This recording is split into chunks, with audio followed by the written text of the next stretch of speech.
Taylor,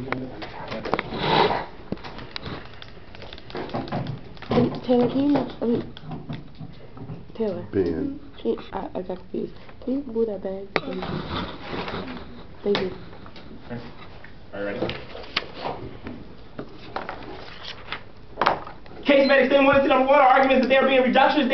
They have conceded essentially 5 disacts to the affirmative. List them on your flow. 1, the red DA. 2, the yellow DA. 3, the poor white DA. 4, the women DA. 5, the transgender DA. All people and examples of people who are exploited by economic rationality that they ignore in the 1AC, that they think that they can just group in by saying, we talk about people of color, even though cross-examination of the 1AC was like, we talk about black and brown bodies. That seems to be some confusion. They've also conceded a couple of other terms here. First is that our anti-blackness argument talks about the way in which anti-blackness structures society. That's our Wilderson evidence that they don't answer. The 2&C makes a specific argument that this is distinct from their people of color analysis. The fact that they don't give that specific attention means that they can't solve, which flips back their own black and brown argument. Remember, if they cannot solve their ask, it doesn't matter what we've done on framework in this debate. It will never make their affirmative a good idea. You vote negative on presumption, and they've also conceded our argument that solvency is a prima facie burden of the affirmative. You cannot vote for this affirmative. Extend 1&C number 2 that they don't have any solvency, that they don't even meet their own methodology. They are not an example of hip-hop. Saying that the top of your 1AC was a poem, not equal hip-hop, dude. I'm sorry. That's not a reason to vote for them. Just because they decide to designate what they've done as hip-hop does not mean that it actually is. They read no evidence that indicates that they are an example of hip-hop. They read no evidence that indicates that what they've actually done in this debate can break down economic rationality. Just because they say that they promote it doesn't mean that they actually do it. They're not an example of it within this debate, which means that they cannot meet their own interpretation. Extend our conditionality argument as to why they also have multiple interpretations of apparently how they win this debate, all of which are a voting issue because it makes their advocacy a moving target, destroying our ability to have ground. They say that this is a double term with our quar argument, but they fundamentally misunderstand our quar argument, which is probably why they've dropped it into speech now. Our argument is essentially that what it means to be black means that you can contest the government and you can debate in multiple different ways, including saying that the affirmative should defend the state as well as criticizing the state as from a queer and anti-black perspective. And that's what we've performed in this debate. There's nothing about the act of performance that is an example of quar, especially when they concede a couple of important arguments, like hip-hop is exclusionary, it's misogynistic. They drop our example of how women of color, like Lil Kim and Nicki Minaj, cannot get any shine. This proves that women are excluded from their own hip-hop movement. They've also conceded our voting issue argument that the 2ACs in our argument that they bet us over the table was an exact example of how their performance of hip-hop in this particular debate is exactly the homonormative, heteronormative performance that is exclusionary, which means that they cannot claim under any circumstances that their affirmative is a quar performance or that the way in which they've performed conditionality in this debate pertaining to hip-hop and pertains to their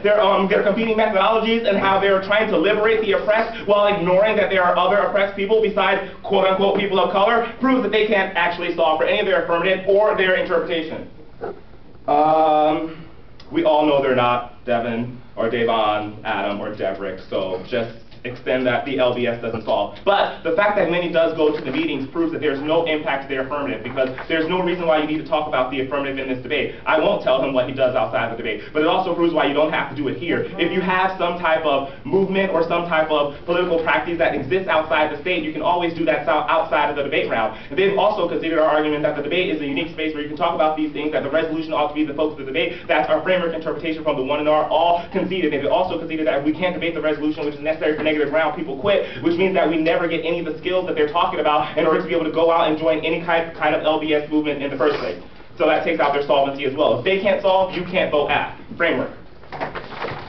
The biggest thing here is that they don't have an interpretation of what the United States federal government is. Their argument that we should be able to have multiple interpretations is a bad interpretation of the debate for a couple reasons. First of all, it's heteronormative. They have conceded the 2&C evidence that indicates that their desire to focus on the state and the black accents and vis-a-vis the state is heteronormative because it ignores all the many different ways in which you can be black and all the many ways in which people experience structural violence. So their obsession at the interpretation level with the United States federal government is exactly our link argument to our quar argument. argument, which is why, although we're not going for that independently, it is a reason as to why their interpretation is bad, and it's also a reason as to why their interpretation is neither educational nor inclusive. They have already conceded a bunch of arguments as to why their interpretation is fair. The 1AR does not go for a single fairness argument. He only makes an education claim while conceding the 1AR arguments that fairness is a prerequisite. If you go 3-3 at every tournament, you will quit. They've also conceded our argument that this debate should be about affirmative and negative ground, and about their interpretation destroys negative competitive equity, and that is a voting issue. They have conceded our definitions about the United States federal government, about what it is. Even if you think that their multiple interpretations is reasonable, is not as good as our interpretation about forcing the affirmative to defend the United States federal government. They've also conceded why that was important to black ground, because we need to be able to have the ability to criticize the United States federal government, as we did with our Wilderson argument, as well as our queer pessimism argument. Those were all criticism of the state that they attempted to co-opt by saying that they're just going to talk about hip-hop. And by the way, when we criticize their hip-hop argument, they say we're not that form of hip-hop. So I don't know exactly what we're supposed to do for ground. That proves exactly why their interpretation is bad, and why we need to have a stable locus of debate. That's our Shively evidence that they have conceded. They've also conceded arguments as to why they can make all of these arguments on the negative. They have no defense of the resolution, and they have to defend the resolution in order for the negative to have any ground. They talk about their Valdivia evidence about how the debate will go extinct if we don't become polycultural. However, they have conceded our argument that their desire that we read evidence about hip-hop being exclusionary and misogynistic was an example of destroying multiple forms of debate. And also, if people quit, debate goes extinct. So we've turned that argument. They have to make a fairness claim, particularly education. Case framework.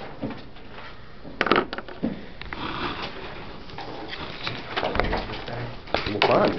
I got 3 minutes. Go ahead. What they go for the 2-0? They went for cap in the 2-0? That's game. We won. Let's say there's 2-AR. Confident coach. I do. They ran cap against Wilson. Steven, you gotta get the trophies out of. Yeah, I kind of announce it before you go. It's just the 2AR. Yeah. The other